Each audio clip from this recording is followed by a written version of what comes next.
وزارت امور داخلی امارات اسلامی افغانستان خبر داده که به منظور تجهیز و تقویت نیروهای امنیتی امروز 2300 اراده وسایط نقلیه را به نیروهای پلیس تحویل داده است.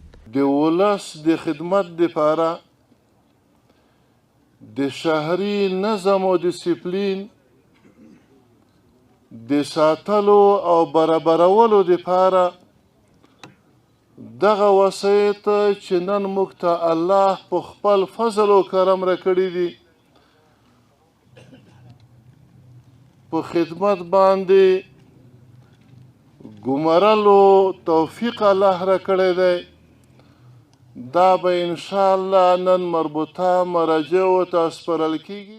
این وزارت در خبرنامه گفته که از میان این وسایط 2000 اراده برای پلیس امن نظم عامه، 100 اراده برای پلیس قماندانی امنیه ولایت کابل، 50 اراده برای پلیس اطفائیه و 150 اراده برای پلیس ترافیک سپرده شده است. هدف از این اقدام سهولت در شناسایی نیروهای وابسته به هر بخش عنوان شده است. 150 اراده ځانګړي موټرسایکلونه د پولیس د ترافیک پولیسو لوی ریاست منصوبینو ته ځانګړي شوي دي چې 80 اراده د کابل ترافیک پولیسو او 90 اراده د زنون لپاره ځانګړي شوي دي.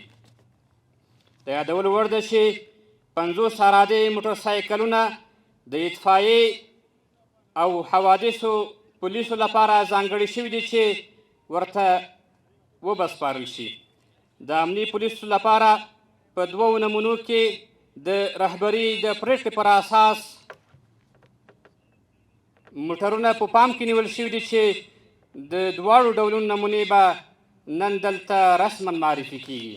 به گفته مسئولان توزیع این موتورسایکل ها نقش مهمی در تسریع فعالیت های امنیتی و خدماتی و رسیدگی به موقع به مشکلات شهروندان و ارتقای ظرفیت عملیاتی پلیس خوانده شده است.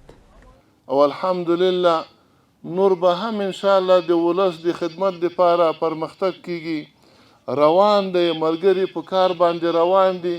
هر څوک په خپله مربوطه مرجع کې د چا چې کوم کار دی، د کوم معینیت چې کوم کار دی، کومه وظیفه ده، د کوم ریاست چې کومه وظیفه ده، کوم مسؤلیت دی، دا انشاءالله مخته روان دي.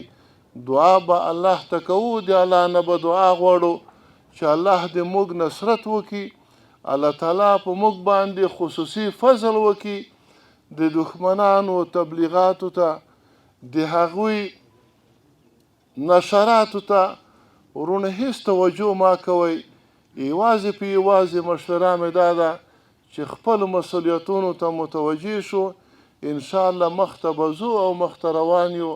الله دې توفیق راکړي او خدای تعالی دې دغه وسایط چې کومې نن ملګرو ته سپارو په هغې لاره باندې په خدمت واچوي چې په هغې باندې الله او بیا د الله بندگان خوشحالیږي.